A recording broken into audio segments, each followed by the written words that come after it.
What's going on, guys? This is Rob, and we are back with Ultimate Spider-Man, probably one of the best comics coming out of Marvel right now.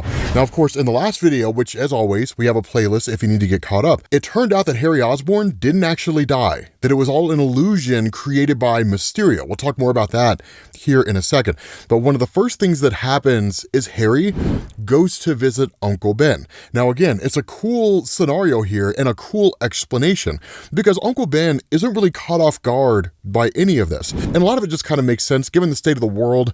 Almost anything's possible. And at his age, he just kind of learns to expect certain things. It may also be one of these instances where Hickman is teasing the idea that Uncle Ben knows a lot more than he's letting on here. And that's why he says, this is happening a bit too much for my taste. How in the world did you get in here, right? Because folks just keep on showing up in his house uninvited, right? And of course, Harry says it was just a regular door with a regular lock bin. Anyone who wants to get in is getting in. And that's the response of Ben here, right? He's like, well, I mean, in your case, I kind of figured it'd be harder than that. After all, I thought you were dead. And so something to keep in mind here, and one of the things that's been established is that in the aftermath of the perceived death of Harry Osborn, Peter Parker and his family went on the run because Craven had warned Peter that his family is in danger, right? Like Kingpin knows who his family is, he knows who his wife is, his children, so on and so forth. And so in order to keep them safe, they essentially took off. Uncle Ben is really the only person out there that has contact with Peter, that knows how to reach him. And that's exactly what goes on here, because Uncle Ben reveals to Harry that Peter took his death very hard. And it makes sense, right? I mean, these guys were close, they fought crime together, so there's a lot of connection that goes on there. And that's why Uncle Ben tells him, like, you should reach out to him. You should talk to him and let him know that you're okay. And that's where he's like, I mean, do you have a system? And that's where Ben says, yes, like we have a way to get in touch with each other. But all Harry's really looking to do here is get some feelers, right? To find out how Peter's doing. Is Peter okay? How's he coping with everything?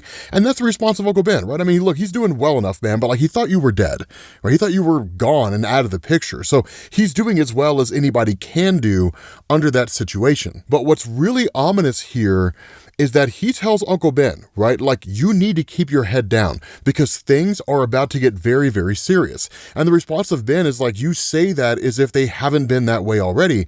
And the response of Harry, compared to what's coming, it has not been that serious. Now, here's the thing to keep in mind, and it's one of the things that you kind of tend to forget given what all is going on in the Ultimate Universe. You have multiple stories all being told at the same time and all serving various purposes. The story of Spider-Man from Jonathan Hickman is just the story of Peter Parker, right? It doesn't really involve a whole lot of other stuff. But when you kind of zoom out and you focus on the bigger picture here, that's all Dennis Camp and the Ultimates, right? The return of the Maker, how that's kind of playing out, the attempt of the Ultimates to basically bring together various superheroes, as many as they can, in order to deal with the threat of the Maker. So all that's being handled there. This will, of course, inevitably book into it, right? It'll become a part of it. But what's really going on here is that with Kingpin working as essentially an agent of the Illuminati who were formed by the Maker in order to control the world in his stead, that this is kind of the smaller step leading into the bigger thing. And so the war on Kingpin is one of the first ways in which this whole situation can be won. Now, at that point, you switch over to Gwen Stacy, and that's where things get wonky because remember, Gwen Stacy is Mysterio in the Ultimate Universe, but Mysterio isn't simply just one person. It's not like it's just Quentin Beck running around and doing his thing like in the main Marvel Universe. Mysterio is a concept, a fraternity, an organization, individuals who all work in unison to essentially make the world a better place. Because while the Mysterio fraternity predates the arrival of the Maker in this universe, the reality is that they, as masters of illusion, understand that the world had been changed by the Maker. Now, much like Tony Stark and all those guys, they don't know the full totality of everything the Maker changed. And so in a lot of ways, what the Mysterio organization does is they work behind the scenes, kind of a hidden hand, in order to bring truth to the world. And Gwen Stacy is a part of that, just like her father was. Here's the crazy thing. She's having this conversation with Robbie Robertson, right? As you guys know from the Daily Bugle and all that kind of stuff. And him bringing information to her, she asked the question, are you sure this is right? And Robbie says, no one would ever confuse me for being an investigative journalist, Gwen, but I think it's fair to say I know the difference between good information and bad information. And this this is a sure thing. Now, we'll find out what he's talking about here in a second, but the response of Gwen, and why again should I trust you, Mr. Robinson, and the response of Robbie, because we Mysterios have to stick together, don't we? Robbie Robertson is part of the organization. Now, that's what's so crazy about this, is because keep in mind, none of the Mysterios know the identities of the other person. So you never know who any of these Mysterios are. Now, we're going to take that idea and I'm going to flip it on its head here in a little bit, right? It's going to totally change the way you see things.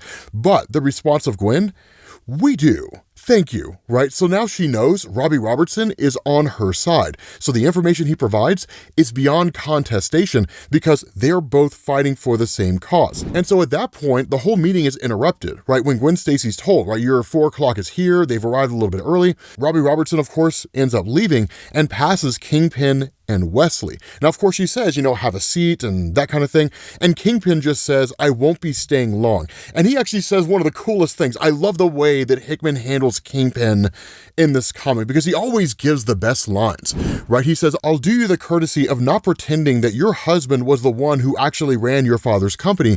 Everyone knows it's always been you. I'm also going to assume that you are privy to the arrangements your husband and I had regarding other business ventures. If I'm wrong, Mr. Wesley can fill you in on everything you don't know, but I am here to let you know that I expect those arrangements to continue in perpetuity for all time. Mr. Wesley has some documentation for you to sign to that effect. And the response of Gwen, so I'm signing this whether I like it or not. And the response of Kingpin, some people run this world, others simply live in it. I'm sorry for your loss. My condolences. That's pretty cold, man. It's one of the coolest lines, right? Some people run this world, others simply just live in it. Dude, it is one of the best lines that I think I've ever heard Kingpin say. And so he just says, I'm heading back to the office. I leave this in your hands, Mr. Wesley. And that's where Wesley tells Gwen, right? You know, Mr. Fisk, he can be very demanding. And Wesley, as you guys know, is Fisk's right-hand man. And so that's where Gwen says, that must be difficult for you. And the response of Wesley, as he turns into Mysterio, you have no idea. So the crazy thing about this, right? Kingpin is surrounded by enemies and he doesn't know. It's so dope. It's this crazy revelation right now. Here's where I'm going to flip things on its head, right? Up to this point, everyone that we've seen has been against the Kingpin, but no one knows the identities of the Mysterios. So the question to ask here is, what if one of them is working with Kingpin? What if one of them is on his side? Nobody would know. If there's a traitor in their ranks, they're in the best possible position to destroy the entire group of Mysterios from the inside out. Now, here's the other crazy cool revelation from Wesley, right? He says, there's quite a bit of dancing that someone in my position has to do. For example, I helped you find your husband so you could save him. And in return, all I got was a growing number of questions from Mr. Fisk regarding the disappearance of Kraven. Quite a few tricky steps in that one, and the tune was not one that I prefer. It almost makes me want to stop the music altogether. So here's the crazy thing, right? The Mysterio that we saw who was talking to Gwen, we didn't know who he was. The one that's been working or kind of operating as an agent of Kingpin the whole time. We had no clue who that guy was. I thought it was Quentin Beck, but nobody ever knew for sure.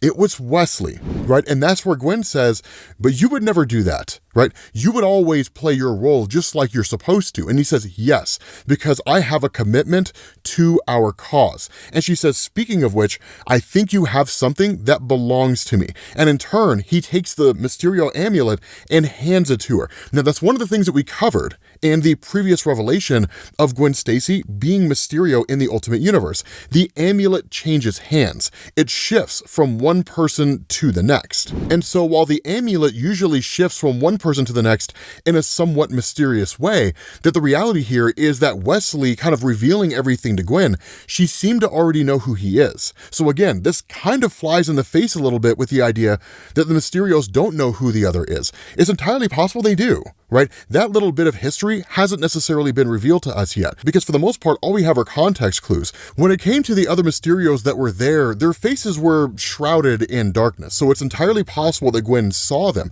But the fact that she didn't seem to know that Robbie Robertson was a Mysterio indicates not everyone's identity is well known. But regardless of how you slice it, what ends up happening is that once Wesley leaves, Harry, of course, steps out of the closet, quite literally. And Gwen tells him, right, per the Mysterio code, we have a week until we have to hand the amulet over to the next person. So let's make the most of it.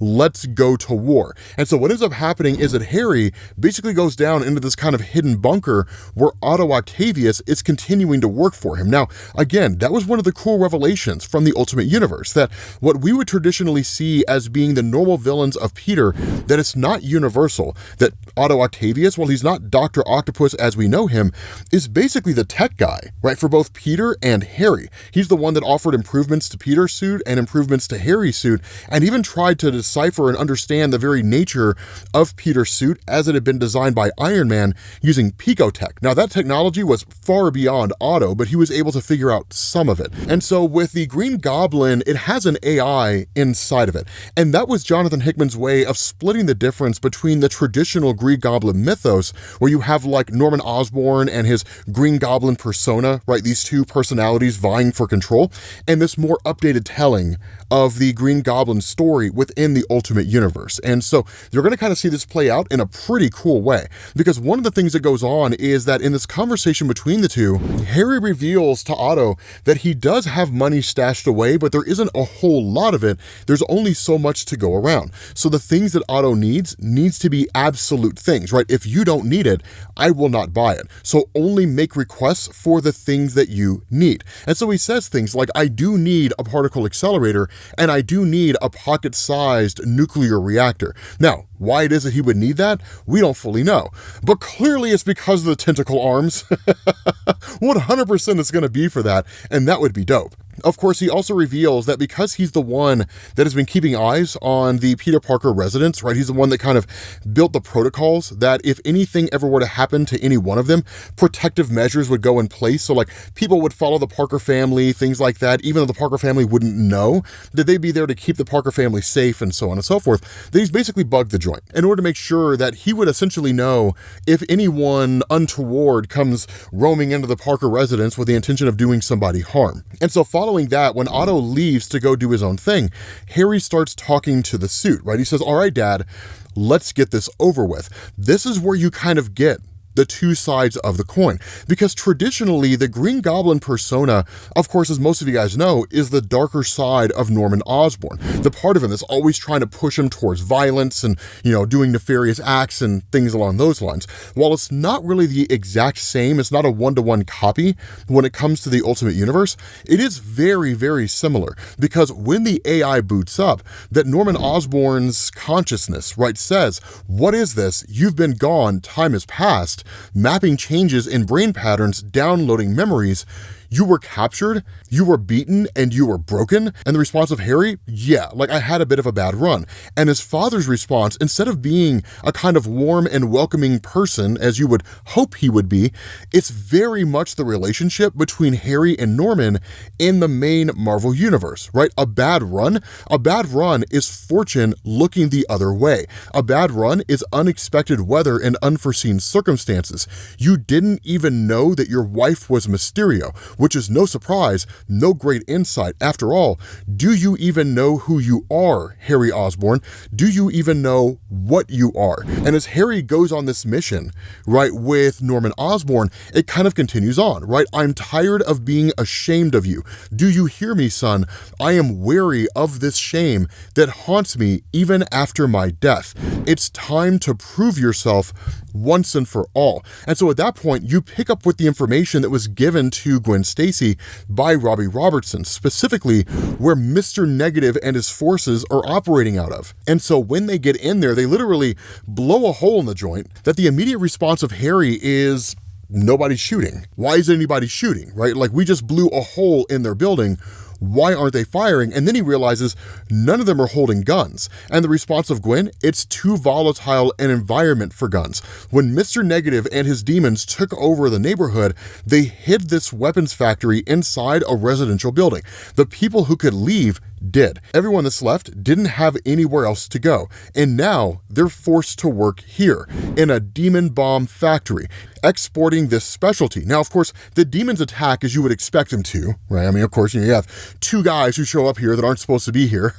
And that's where the plan kind of comes to fruition, right? That Gwen Stacy tells Harry, get the civilians out of here, right? I'll take care of all the weapons. And so Harry basically does that, right? He starts grabbing as many people as possible and whisking them away. But what you get is you get this really cool moment where you get to see what Gwen is capable of when she's Mysterio. And I gotta say, man, it's phenomenal, right? Because what ends up happening is, of course, she creates a whole bunch of illusions. And one of the demons says they're not real. None of them is real. And the response of Gwen, what is real? Is it masked brothers with a shared cause? Or is it what hides behind them? And that's when you get this kind of illusion that she's created of like a literal demon-looking green goblin.